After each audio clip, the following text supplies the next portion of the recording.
अब फिर जियांग उन्हें कहता है कि लगता है आपको कोई गलतफहमी हो गई है एंड वो यहाँ पर उन्हें अपनी एजेंट से इंट्रोड्यूस करवाता है और साथ में उन्हें ये झूठ बोल देता है कि ये मेरी गर्लफ्रेंड है। ये सुनकर मिस्टर लिन काफ़ी सरप्राइज होते हैं। खैर उन्हें इतना तो पता चल जाता है कि जी शियाओ जियांग के साथ तो रिलेशन में नहीं है। जिन यिन से मिलने आता है बट स्टिल अपनी ज़िद की वजह से उससे अपोलोजाइज नहीं करता। यहाँ पर जिन उसे कहती भी है कि अगर तुम मुझसे सॉरी बोलोगे तो मैं तुम्हारे रूडली होने पर तुम्हें माफ़ कर दूंगी। बट मजाल है जो वो उससे अपोलोजाइज करता।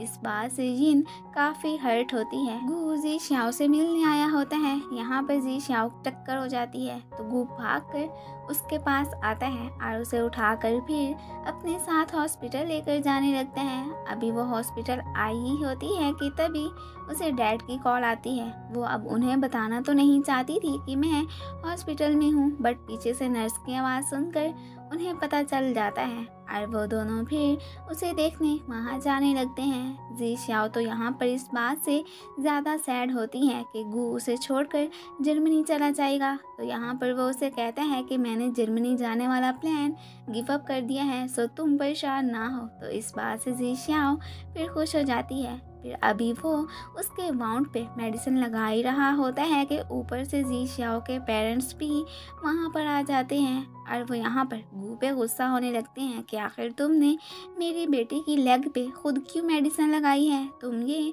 नर्स से भी कहकर लगवा सकते थे।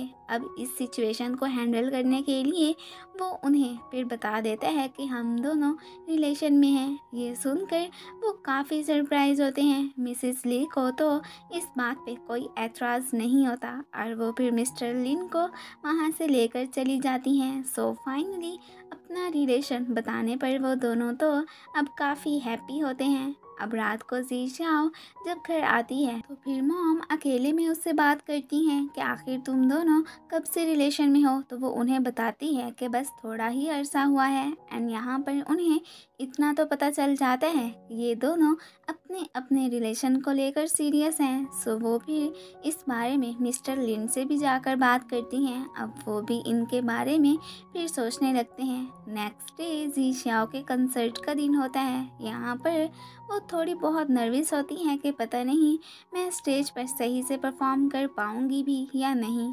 अब यहाँ पर उसकी परफॉर्मेंस देखने गू भी आया होता है और वो वाकई में स्टेज पर बहुत अच्छा परफॉर्म करती है। इस बात से मॉम डैड तो उससे बहुत खुश होते हैं और साथ में उसे अप्रिशिएट भी करती हैं। यहाँ पर एन फे आकर उसे एक कॉन्ट्रैक्ट पर साइन करने को कहती है क्योंकि उसकी परफॉर्मेंस को देखकर उसे कंपनी ने हायर करने का डिसाइड किया था और उसे 1 साल के लिए स्टडी के लिए जर्मनी जाने का भी मौका दिया गया था। इस बात से वो तो बहुत खुश होती है क्योंकि अब गू भी अपने प्रोजेक्ट के सिलसिले में जर्मनी जाने का डिसाइड करता है और जी श्याओ तो फिर अब उसके साथ ही जाएगी। ये दोनों फिर जर्मनी जाने वाले प्लान्स को लेकर रूफ टॉप पर जाकर डिस्कस करने लगते हैं और यहाँ पर गू जी श्याओ से कहता है कि मैं जर्मनी जाने से पहले मिस्टर लिन से बात करना चाहता हूँ। अब जाहिर है वो अपनी बेटी को अकेले में गू के साथ भेजने पर थोड़े से परेशान तो थे ही सही और गू फिर उनसे बात करके उन्हें अश्योर करवाना चाहता था कि मैं वाकई में आपकी बेटी की केयर कर सकता हूँ। अब क्या वाकई में सब कुछ ऐसा ही होगा जैसा कि ये प्लान कर रहे हैं? ये सब जानने के लिए वीडियो एंड तक ज़रूर देखिएगा। खैर फिलहाल तो जी शाओ घर आकर डैड को बताती है कि गू आपसे मिलना चाहता है। तो वो फिर एक दिन डिसाइड करके उससे मुलाकात करने के लिए रेडी हो जाते हैं। फिर वो गू को भी कॉल करके ये सब बता देती हैं। अब फिर सैन गू आज जी शाओ को एक सेलिब्रेशन पार्टी देना चाहती थी तो वो उन दोनों को रात को अपने कैफ़े में आने के लिए इनवाइट करती है। हॉस्पिटल में एक इमरजेंसी हो गई होती है और उस चाइल्ड के पेरेंट्स का कोई अता पता नहीं होता। तो गू फिर उसकी सीरियस कंडीशन को लेकर उसके पेरेंट्स की परमिशन के बिना ही उसका ऑपरेशन कर देता है और अभी तक वो बच्चा सही से रिकवर भी नहीं हुआ था। सो लेट्स सी कि क्या होता है। अब रात को गू जी शाओ के साथ कैफ़े आया होता है और यहाँ पर सैन और गू शाओ उन्हें एक शॉकिंग सरप्राइज़ देते हैं। यहाँ पर सब लोग तो बहुत खुश होते हैं और एक साथ में खूब मस्ती भी करते हैं। गू शियाओ ने इस कैफ़े को चलाने के लिए डैड की कुछ रकम उधार ली थी और उसके सर पर एक बर्डन था कि उसे वो रकम जल्द से जल्द उन्हें लौटानी भी थी।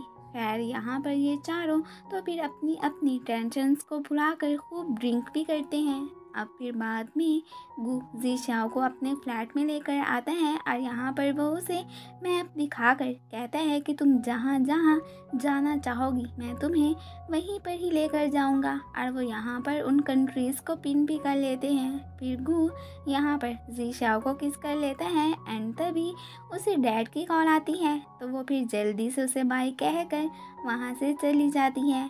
फिर गू को भी कॉल करके हॉस्पिटल बुलवा लिया जाता है क्योंकि उस बच्चे के पेरेंट्स इस वक्त काफ़ी भड़के हुए होते हैं कि डॉक्टर गू ने उनकी इजाज़त के बिना उनके बच्चे का ऑपरेशन क्यों किया।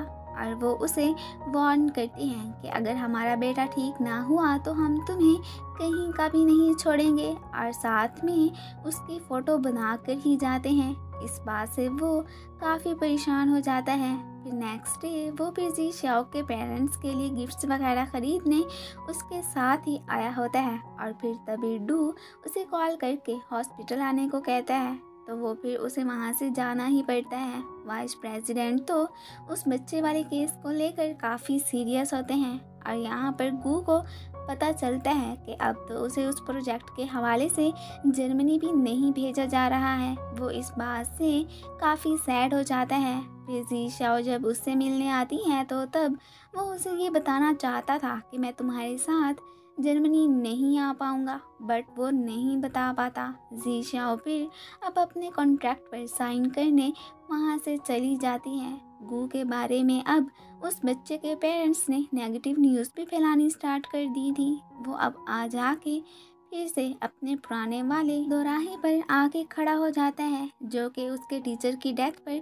उसे क्रिटिसाइज किया गया था। वो पेरेंट्स तो बाजिद थे कि डॉक्टर गू को तो बस बदनाम करके ही रहना है और फिर यहाँ पर वो तो उसे इस बात पे भी क्रिटिसाइज करने लगते हैं कि तुम तो वाइस प्रेसिडेंट के दामाद हो इसलिए तुम्हें यहाँ पर कोई कुछ नहीं कह रहा। तो ऊपर से यहाँ पर गाँव की भी एंट्री हो चुकी होती है मीन के वो अब अब्रॉड से वापस आ गई है और वो यहाँ पर उस बच्चे के पेरेंट्स को कहती है कि आप लोगों को यूँ हमारे रिलेशन को लेकर क्रिटिसाइज नहीं करना चाहिए, हम लोग बस जस्ट कॉलीग्स हैं। तो वो दोनों फिर वहाँ से चले जाते हैं। यहाँ पर गाँव भी डॉक्टर गू को लेकर बहुत सैड होती है। अब उसे भी कुछ समझ नहीं आ रहा होता कि आखिर मैं गू की हेल्प कैसे करूँ। वाइस प्रेसिडेंट और डायरेक्टर तो डॉक्टर गू को अपने पास बुलाकर उसे फ़िलहाल के लिए सस्पेंड कर देते हैं। इस बात से वो तो बहुत ही ज़्यादा दुखी हो जाता है और गाँव को भी उसके लिए बहुत बुरा लग रहा होता है। जी शाओ और उसकी फैमिली तो गू के घर में आने के लिए बहुत ही इंतज़ामात कर रही होती है। गू उसे आज वहाँ पर ना आने के लिए मैसेज करने ही लगता है बट फिर उनकी उसके लिए की गई प्रिपरेशंस देखकर वो फिर वहाँ जाने का ही डिसाइड करता है। फिर नेक्स्ट सीन में हम देखते हैं कि वो वहाँ पर आ गया होता है। वो अब अपने साथ बीते इंसिडेंट के बारे में जी शाओ को बताना चाहता था बट बता नहीं पा रहा था और खाना खाते हुए भी वो काफ़ी सैड होता है तो ये बात सभी नोट कर लेते हैं। अब यहाँ पर मिस्टर लिन जब उससे अपनी बेटी और उसके रिलेशन की बात करने लगते हैं कि क्या तुम फ्यूचर में मेरी बेटी की केयर करोगे और साथ में मैरिज के हवाले से भी उससे पूछने लगते हैं तो तब जी शाओ उसे नर्वस देखकर फिर उसका हाथ पकड़ लेती है बट वो उसका हैंड साइड पे करके मिस्टर लिन से अपोलोजाइज करने लगता है कि शायद मैं आपकी बेटी का फ्यूचर में ख्याल नहीं रख पाऊँगा। ये सुनकर जी शाओ काफ़ी शॉक होती है और इसी के साथ ही ये पार्ट ख़त्म हो जाता है। Thanks for watching and guys, अगर आप लोगों को मेरी वीडियो अच्छी लगती है तो प्लीज़ इसे लाइक शेयर एंड कमेंट भी कर दिया करें। Thank you.